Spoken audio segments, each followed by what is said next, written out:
Hello everyone, my name is Brianna. Cindy. I'm Emma. And I'm Vidal. And today we're going to be talking about how birds make sounds. So we're going to be going on a little adventure through the rainforest. As we travel through the rainforest, we'll look at different birds who make sounds in their own unique ways. Let's get started where our first stop is Cindy, telling us about what features birds have to make their unique sounds. Thank you, Bri.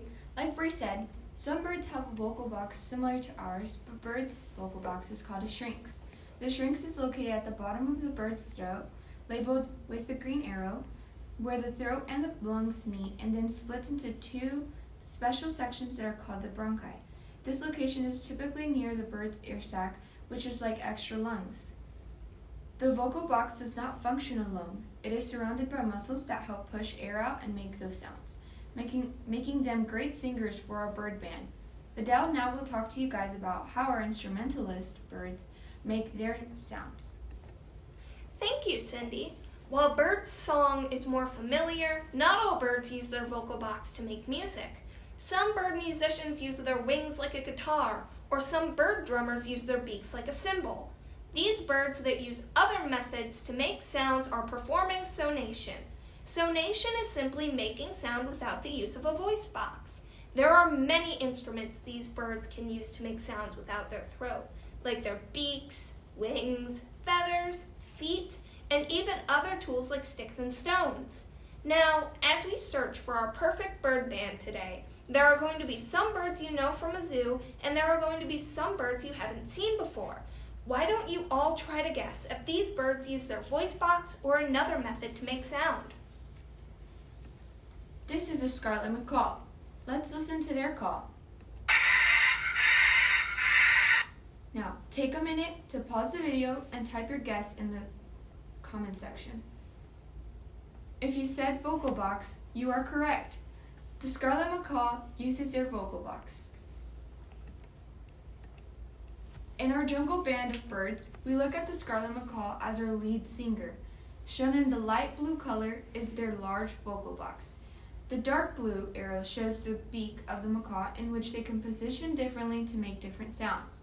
Shown by the yellow arrow is their tongue, in which they use their tongue and beaks.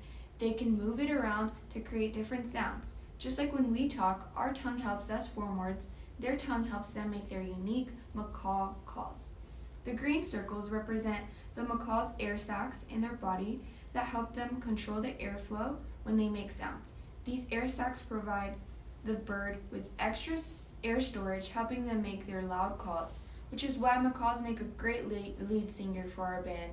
By using all these different components, they create a unique song or language that only their significant partner understands. Now, let's explore the rest of the birds in our band and their unique sounds. Now that's a bird you don't see every day. This is the white bellbird. Turn down your computer volume and headphone users beware because their call is super loud. Can you guess what the white bellbird uses to make their call? Is it their vocal box or something else? Pause this video and type your guess in the comments below. If you guessed the vocal box, you are correct. Their powerful call is made with their vocal box. The white bellbird's call is loud and is only done by males to attract females. The louder their call, the more attracted the female bird is to them. The white bellbird's call is the same volume as a police siren. They can achieve their loud mating call with a large vocal box. The male's vocal box is as large as a chickpea, which may seem small to us, but to them takes up a lot of space in their throat. In the bottom image, the left side, is what the male whitebird vocal box looks like. As you can see, it is much larger compared to the female. Having a large vocal box helps out, but so does their powerful ab muscles.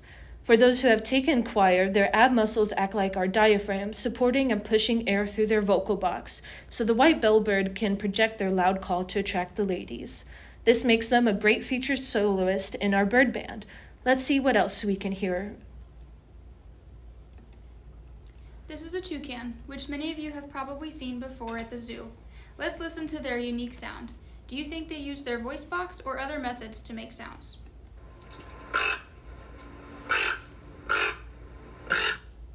Take a moment to pause the video and type your response in the comments below. If you said toucans use other methods to make sounds, you would be correct. Toucans are one of the birds that do not have a vocal box. They rely on sounds made from their beak since they don't talk like parrots or sing like robins. Toucans are our drummers of our little jungle bands. They're typically found in southern Mexico and South America. Their beak is made of keratin, which is what your hair and nails are made of. It's very lightweight and hollow and has lots of bony fibers, which are the web-like structures that run across the top of their beak for strength and support. Toucans make sounds by tapping and clattering their bill. They also bark, croak, and growl. While many of you know our toucan drummer, this bird, the clubbed-wing manakin, is nowhere near as common. Let's listen to their call now. What do you think the club-wing manakin uses to make their call? Is it their vocal box or something else? Pause this video and type your guess in the comments below. If you guessed that they use something else to make their call, you're correct.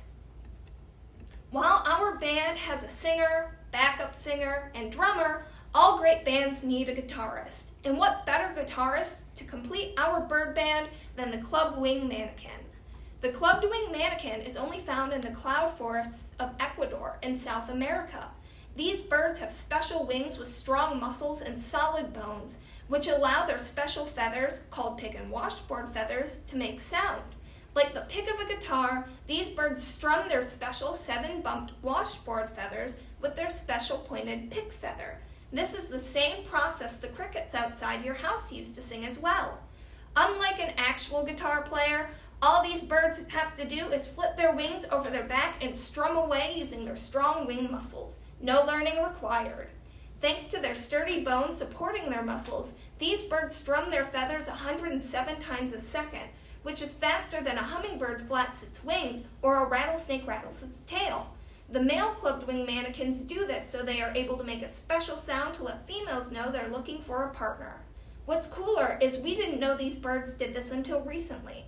Only by dividing the loudness of the sound by the number of times these birds strum their wings each second did we discover the clubbed-wing manakin did this. So remember, the math you're learning now may be boring, but it's important and may lead you to discovering an amazing way birds use their body to make sound.